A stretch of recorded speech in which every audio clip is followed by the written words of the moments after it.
All right, we're going to make a cinnamon date damper for morning tea this morning to go off the Billy Tea. So it's just pretty much a normal damper with a little bit of a trick to it. On the normal damper, I was using icing sugar to make the damper light and fluffy. Well, I don't have to do that with this particular damper because I'm using cinnamon sugar to get the cinnamon flavour through the damper. Now, cinnamon sugar is actually icing sugar with cinnamon powder. I made this myself actually. So I won't need to put any icing sugar in the batter because it's already in the cinnamon sugar. So apart from that, it's pretty much mix it up as usual. You know, really carefully measure all the ingredients in. That's always important. That's about right. There's a fair few of us here, or there's a few of us here that are going to enjoy that, and they're all pretty hungry at this stage, so I'll make a big dash of it. Now the cinnamon sugar, a big batch like that, I'm going to put a good big heaped tablespoon of that in there, maybe a little bit extra just for that, and put that down there. As normal, about a half, 3/4 teaspoon of salt. Put that down there too. Give that a quick mix. That's your dry ingredients in. Now, before I start adding the water to bring this into a batter, what I've got to allow for is that I'm adding something to this now. I'm going to add these chopped dates.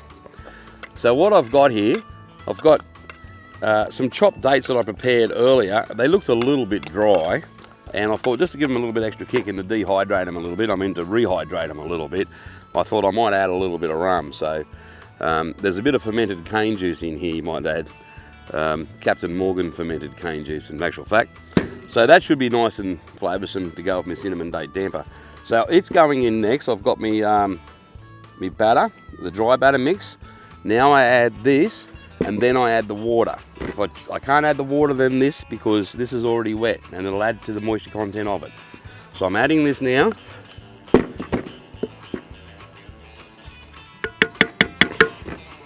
Make sure I get all those yummy bits in there. And I'm going to give that a mix. Just going to mix that in, and then I'll start adding the water. And then there's another little tip I want to show you. That's pretty good.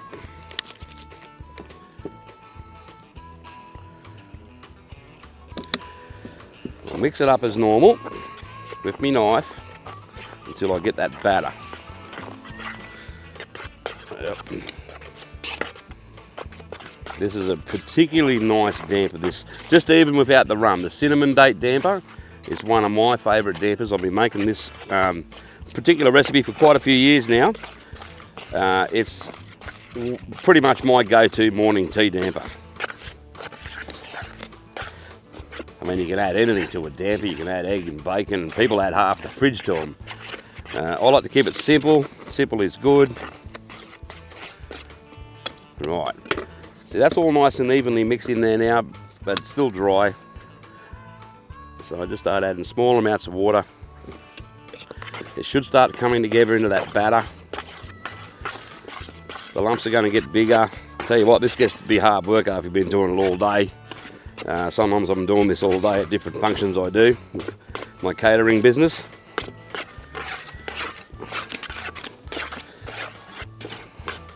This is a fairly big damper too, so that's makes it for hard stirring. I think I can safely put all of that in there. Righto. Starting to come together now. Awesome. I don't want to add too much water at this stage because there's still juice in there that I'm going to get out of that. A little bit dry, a little bit more water won't hurt. I'd rather add little bits of water at a time and do it a few times. If you try to put it all in at once, it'll make it very wet. And the problem with that is it'll still make a nice damper if you put too much water in it, but it'll take longer. And if you want a nice crust on your damper, what you've got to remember, it's all about the amount of moisture that's in there. If you make your damper batter too wet, instead of taking 35 minutes to cook, it'll blow that cooking time out to 50 minutes. Okay, now that exposes the wet batter to the hot sides of the Kev oven for longer. So obviously, your crust's going to get harder and thicker, and it's more easy to burn it. So getting the right amount of moisture in your damper batter is pretty crucial. And that's why I only add little tiny bits so I get it just right. Okay, that's coming together. I'm pretty happy with that. There it is. It's spinning around on the knife. Right, I'm going to change knives now. Because you can see I've got that the dates in there all through it. But what I'm going to do now, I'm going to cut this quite vigorously with this serrated knife, and it's going to hit those dates and smear it through the batter, and that'll give it an extra bit of date flavour through it, as well as the cinnamon. So it's not just the big chunky lumps of date. There'll be little flecks and bits of smeared areas. I'll tell you what, it also adds a little bit of air. The more things you add to a damper, the less fluffy and light it's going to be. Okay, so yeah, you can see all the dates in there. So to put the air in it, it's a good idea to use the knife. So I'm just going to cut that really hard and sharp now, and really flog it in there. So this is a good little trick.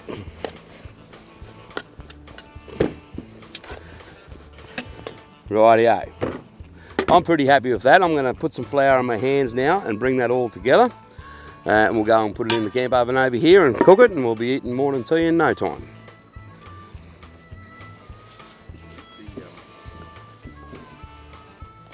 I'll just shape him up to a nice shape. You can put an egg and milk glaze on one of these if you like. I'm pretty happy just going with a bit of flour dusting on it.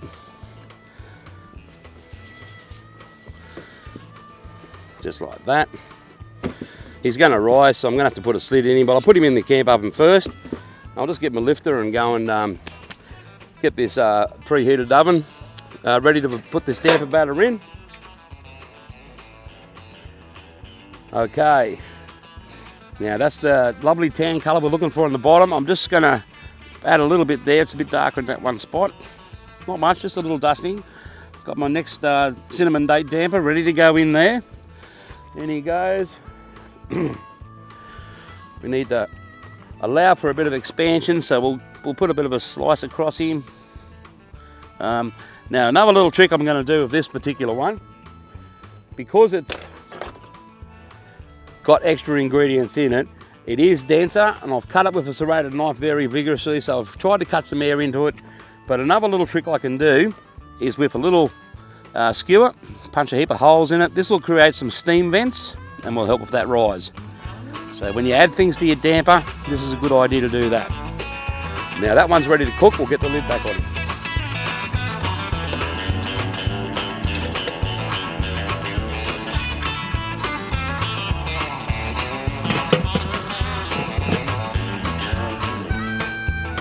A little bit more coals on top, bring that up in temperature.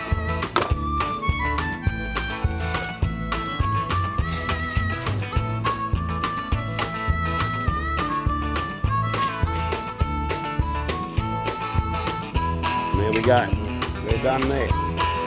We'll give that half an hour.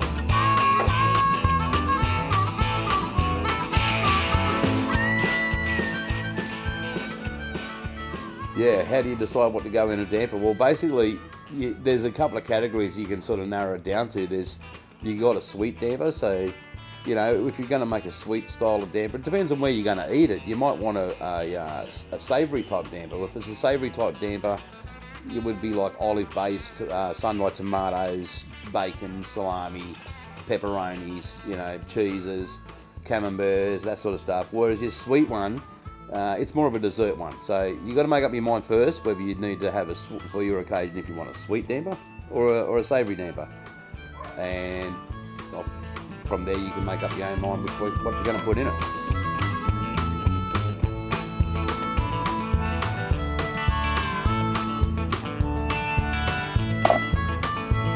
Looking pretty good down there.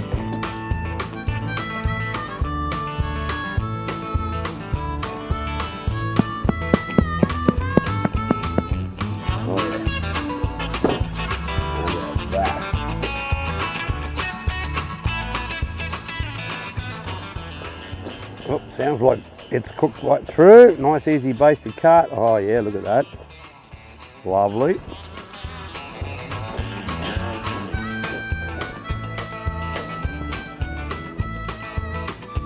Fantastic.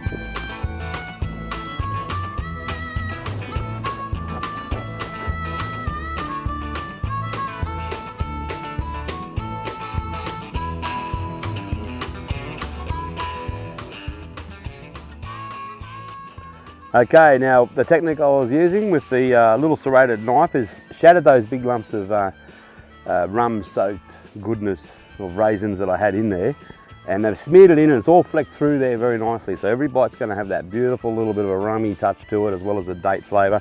Even people that generally don't like dates tell me they like this damper when they've tried it. So highly recommend cinnamon date, rum optional.